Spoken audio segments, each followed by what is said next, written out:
அண்ணாச்சி இந்த இடம் தான் அண்ணாச்சி. பணம் பிடிச்சிட்டேன்பா, பக்கா கட்டி தரேண்ணே.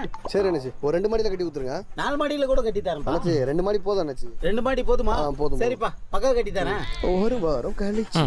என்ன இவ்வளோ நேரம்? சட்டு புட்டுன்னு டீயை சாப்பிட்டு வேலை பாருங்கம்மா.